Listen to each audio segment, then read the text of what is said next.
Bom dia, graça e a paz do Senhor Jesus Cristo sejam com todos vós. Hoje, para mim, está sendo uma manhã diferente, né? Segunda-feira, dia 6 de setembro de 2021, eu fiz a defesa do TCC, do curso de Teologia, e para a glória de Deus fui aprovado. E hoje sou um teólogo, né? Um teólogo com certificado, um estudioso da palavra. Graças a Deus, eu estou assim, foi um longo prazo de estudo, né? Estudei quase que 8 anos a palavra de Deus. Primeiramente eu estudei 2 anos e meio no Instituto Metodista da Amazônia, em Porto Velho. Depois 1 ano e 8 meses ali em Cuiabá, na Assembleia de Deus. E por último vim terminar aqui na instituição Uninter, 3 anos. Então assim, graças a Deus consegui terminar esse curso. Então assim, eu me sinto satisfeito, grato, né? Sou muito agradecido a Deus por ter concluído. Amém? Vamos ao estudozinho do manancial no dia de hoje, que se encontra aqui no livro de Neemias, no capítulo 2, do verso 1 ao 8. Hoje é 8 de setembro de 2021. Sucedeu, pois, no mês de Nissan, no ano 20º do rei Artaxerxes, que estava posto vinho diante dele, e eu tomei o vinho e o dei ao rei. Porém, nunca antes estivera triste diante dele. E o rei me disse: por que está triste o teu rosto, pois não estás doente? Não é isso senão tristeza de coração. Então temi muito, em grande maneira, e disse ao rei: viva o rei para sempre. Como não estaria triste o meu rosto, estando a cidade, o lugar do sepulcro de meus pais, assolada, e tendo sido consumidas as suas portas a fogo? Quer dizer, Neemias estava cativo na Babilônia, quando o rei Nabucodonosor veio e levou todo mundo, deixou só os velhos, os coxos, né, os doentes, né, e levou aqueles que estavam aptos ao trabalho, preso para a Babilônia. E esse Neemias é um dos que foi preso lá, junto com Daniel, Sadraque, Mesaque, Abednego. Então esse povo assim, é toda dessa geração aí, né? E agora Neemias recebe a visita de alguns parentes, que falam como que está a cidade, né? Queimaram as portas dos muros de Jerusalém, derrubaram uma parte do muro. A cidade está assolada e ele se entristeceu muito. Se entristeceu muito. E ele orou muito, jejuou muito para chegar diante do rei, né? Para pedir isso para ele. Tu já pensou se o rei falasse para ele assim: não, pá, corta a cabeça dele, e aí? Né?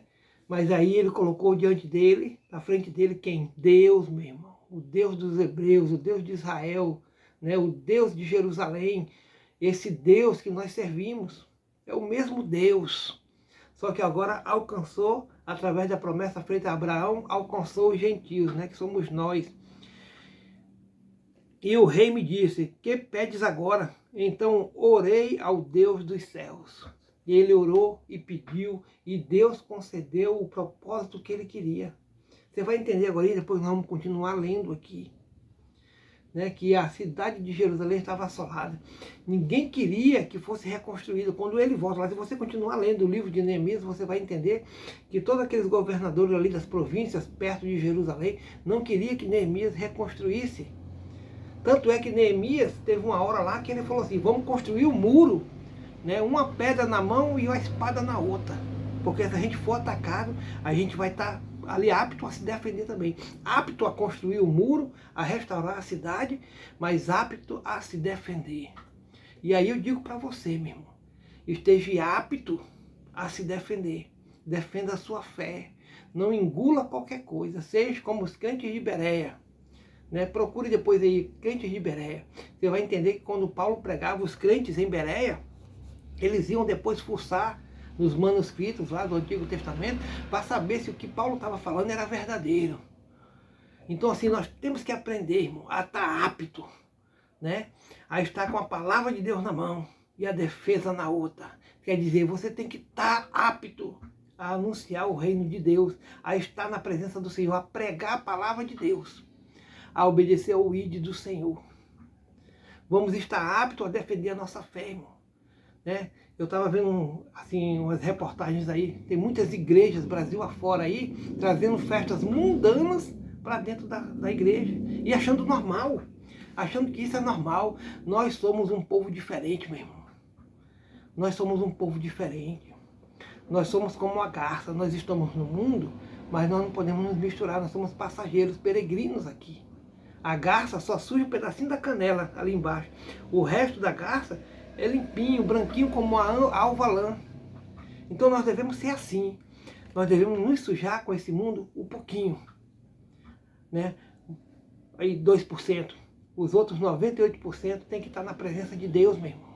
A sua vida, a sua família, o seu lar tem que estar na presença de Deus. E disse ao rei, se é do teu agrado, do rei, se é do agrado do rei, e se o teu servo é aceito em tua presença, peço-te que me envies ajudar a cidade dos sepulcros de meus pais, para que eu a edifique. Então o rei me disse, estando a rainha assentada junto a ele, quanto durará a tua viagem e quanto voltarás? E aprove ao rei enviar-me, apontando-lhe em um certo tempo. Mais ou menos 12 anos ele ficou dessa vez lá. E aí ele voltou, depois ele voltou, foi um vai e vem, né? Disse mais, acho que foi 2 vezes, disse mais ao rei, se ao rei parece bem, deem-me cartas para os governadores da além do rio, para que me deem passagem até que chegue a Judá.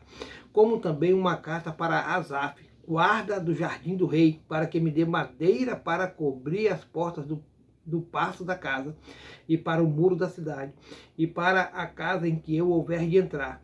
E o rei mais deu, segundo a boa mão de Deus sobre mim. Quer dizer que Deus era sobre Neemias. Irmão, Deus é sobre você. Tudo que tu fizer prosperará. Mas tu tem que estar com a vida diante do Senhor, né? Com a vida diante do altar do Senhor, com a tua vida na cruz, meu irmão. Carregando a tua cruz. Seja fiel.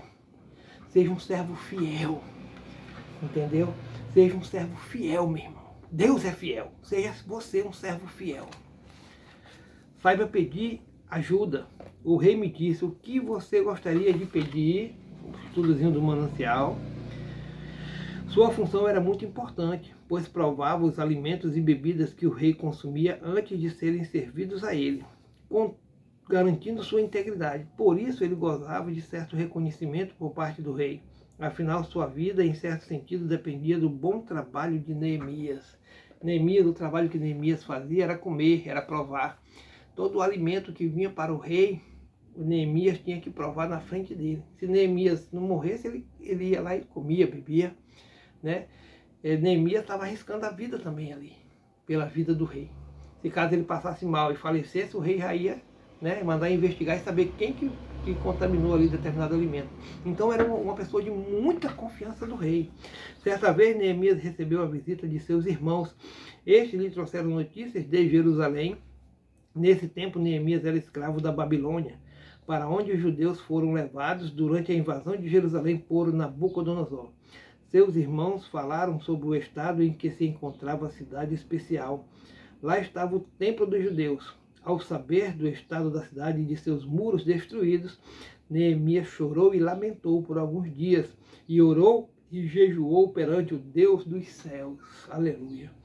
Quando compareceu diante do rei, e este lhe perguntou o que estava acontecendo, Neemias lhe contou a história e lhe pediu apoio para ir à cidade de seus antepassados para reedificá-la. O rei lhe deu apoio e lhe concedeu o que era necessário para realizar a restauração da cidade. Como Neemias, sempre que tivermos uma grande obra, precisamos pedir o auxílio de quem pode nos ajudar. E aí agora eu vou tratar com a minha igreja. Sábado nós estaremos fazendo um trabalho evangelístico ali no bairro Planalto, aqui em Guajará-Mirim, a partir das 4h30 da tarde, né? E vamos finalizar com o culto à noite. Eu quero pedir a ajuda dos irmãos. Os irmãos colaborem com a presença de vocês lá. Que os irmãos colaborem com oração, com jejum, para que nós consigamos fazer um trabalho evangelístico ali para Deus. Em primeiro lugar, para Deus. E que possamos ganhar muitas almas para Jesus. Que os irmãos aí que nos assistem possam orar também. Nos abençoe em oração, em nome de Jesus. Oremos ao Senhor. Querido Deus e querido Pai, graças te damos, Senhor, por mais um dia na tua presença. Louvado seja o teu santo nome. Louvado seja o teu santo nome. O Senhor é fiel, Deus. Muito obrigado pela minha vida, meu Pai. Muito obrigado por eu ter conseguido, né, terminar esse curso de teologia. Louvado seja o teu santo nome, meu Pai. Muitíssimo obrigado.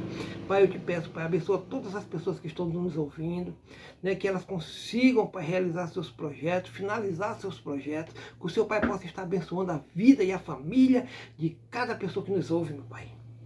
Abençoa a minha igreja, a primeira igreja batista em Guajará-Mirim, aonde ali nós aprendemos a palavra de Deus. Muito obrigado pela vida do pastor da nossa igreja, pelos irmãos ali presentes, Senhor. Muito obrigado por todo o povo evangélico de Guajará-Mirim, no estado de Rondônia, meu Pai. E por todo o povo evangélico que nos ouve em qualquer lugar do planeta. Já recebi várias mensagens aí do mundo afora, meu Pai. E eu sou muito grato por estar levando a Tua palavra. Me usa cada vez mais, meu Pai. Me capacita cada vez mais. E que possamos anunciar o Teu reino, né? E anunciar a Tua palavra, anunciar que existe uma nova vida, que as pessoas podem se arrepender, aceitar Cristo como Salvador e andar em novidade de vida e ganhar o quê? A vida eterna com Jesus. Muito obrigado por tudo, em nome do Pai, do Filho e do Espírito Santo de Deus. Amém, amém. Shalom, meu irmão, fica na paz aí.